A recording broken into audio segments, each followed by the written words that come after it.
Welcome to this podcast segment of A Beautiful Day to Learn.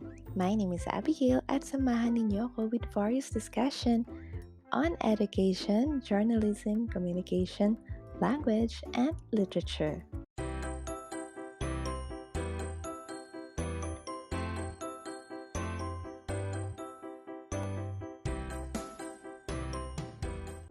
Teaching strategies play a vital role in classroom instruction. Without the use of a particular strategy, a teacher might be aimlessly projecting information which does not connect with the learners. There might be difficulties or instances na hindi kayo magka-jive ng students mo or hindi kayo mag-meet ng frequency. Kumbaga, hindi kayo nag-click. It is possible that the strategies you have chosen are not appropriate for the kind of students that you have. That's why, pag-uusapan natin today yung different guiding principles in the selection and the use of teaching strategies. For this segment, principles muna po tayo. There are 8 principles na dapat ninyong i-consider when you select your teaching strategy. So what are these 8? Ito na, reveal na natin. So there you have it. These are the 8 guiding principles in the selection and use of teaching strategies. One by one, we will begin with learning is an active process. So first rule muna tayo. Nobody can learn for us in the same way that nobody can eat for us, nor live for us, nor die for us. This means that if in a certain learning task, family member ang gumawa, ang skill or level of competency ay na-improve dun sa particular family member na yon. So, bigyan natin ng example. Ang learning task is to paint a landscape. Kung si kuya ang pinag-paint mo ng landscape na yon, si kuya ang nag-improve, hindi yung student. Now, the question is, was the objective met? No, it wasn't. Next rule, we have to give our students the opportunities to participate in classroom activities. When we try to involve students in all aspects of classroom activities and decision-making, then we are giving them due respect and ensure them that they are a vital part of the class. Third rule, we have to give varied activities to our students for hands-on, minds-on. Very much aware na tayo dun sa word na hands-on. You can really say that a person is hands-on when the presence is felt from the initial up to the end. Ibig sabihin, from conceptualization, involved na siya, hanggang sa execution and evaluation, involved pa rin siya. That's why we consider the words accredited to Dr. Drew, wherein tell me and I will forget, show me and I may remember, but involve me and I will understand.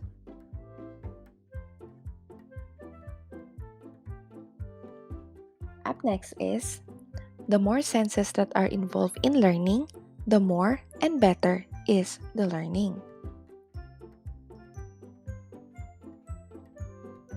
What is seen and heard are learned more than what is seen or just heard.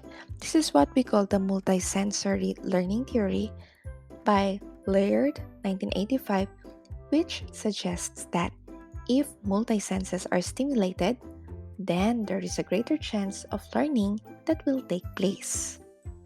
Second, this principle implies the use of a teaching methodology that makes use of more visual aids than mere audio aids. Well, you might be thinking that this video that you are looking at is just an audio material. But no, as long as you can see visuals, prints, models, graphs, charts, infographics, photos in this presentation, this is still considered a visual aid. Ibig sabihin, hindi lang dahil boses ko ang naririnig nyo, ay audio material na agad ito. But, you can actually remember what I'm telling you because of the visuals that I provided. Third, the most effective is the use of a combination of three or more senses, thus the term multi-sensory aids. So nabanggit na natin to kanina according to Laird, 1985. So mas maganda, the more senses that we use, the more and better is the learning. Next principle is this. A non-threatening atmosphere enhances learning. One of the things that we should consider is, natatakot kaya mga estudyante sa akin? Do I give that kind of vibe, which is negative or positive? Well, you may assess yourselves. Yung aura ninyo, assess nyo yan. Maruta ka ba? Masungit? Basag trip? Friendly? Accommodating? Approachable? So we see here that a non-threatening and conducive classroom atmosphere is not only a function of the physical condition of the classroom, but more of a function of the psychological climate that prevails in the classroom. Also, when we make our students or pupils feel that they belong to a community of learners with a shared goal or purpose, that is, for everyone to reach his or her potential, we make them feel at ease and at home. In other words, you make sure that your classroom vibe is friendly and appealing. So kapag hindi sila natathreaten, mas engaging ang mga estudyante. Next, emotion has the power to increase retention and learning. Without the emotional dimension, our subject matter will remain cold and lifeless. Tulog. Presentation mo, joke mo, tawa mo. If there is liveliness, cheerfulness, or happy thoughts evoked from the lesson, then the more likely that the students would remember that kind of feeling. Sabi nga dito, our own experience validates that we remember for a longer time events that elicit emotion in us. So I can remember one of the discussions that I had wherein mas maingay mga estudyante when we talk about learning is a painful process, di ba? Natatandaan niyo ba yun? Ika nga nila, more energy, mas happy. And more importantly, kapag happy si student, the more na motivated siya to learn. Pero kapag natakot si student or na-trauma si student, hindi niya matatandaan yung lesson. Ang matatandaan niya is yung trauma na na-experience niya. Next principle, learning is meaningful when it is connected to students' everyday life. First rule, abstract concepts are made understandable when we give sufficient examples relating to the students' experiences. For example, nagsulat lang ako sa board ng numbers na 29.99.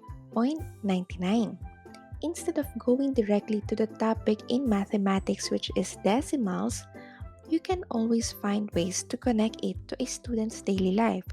For example, stimulate nyo sila in asking, saan kaya nila nakita yung numbers na 29.99? Maybe you would be getting answers like sa grocery, sa electric bills, sa load nila, or sa mga power-ups ng kanilang mga computer games. In that way, you also get their own insights and unlock the abstract concept into concrete ideas. Next, rule number 2, students see meaning in what they learn when we teachers show the connectedness of our lessons to their everyday concern, to their daily life. Diba common question natin yan? Hala, ano bang magagawa ng lesson na to sa buhay ko?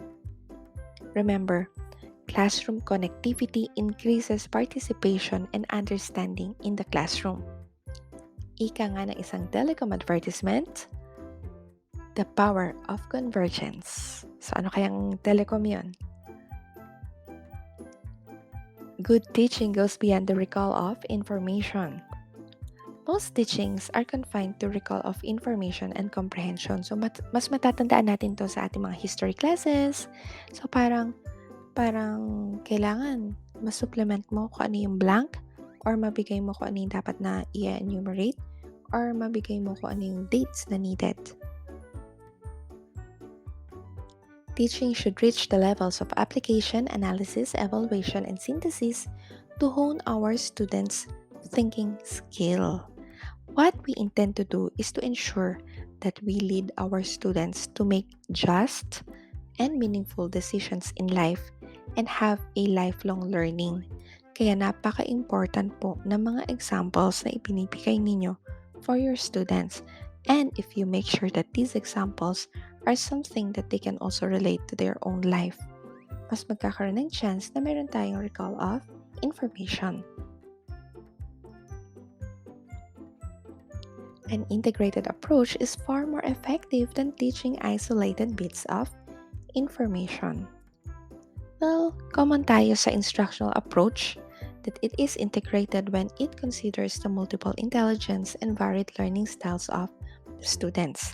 Tandaan natin, there are many learning styles as there are many pupils or students in the classroom. So to impose the learning style, it can actually jeopardize learning.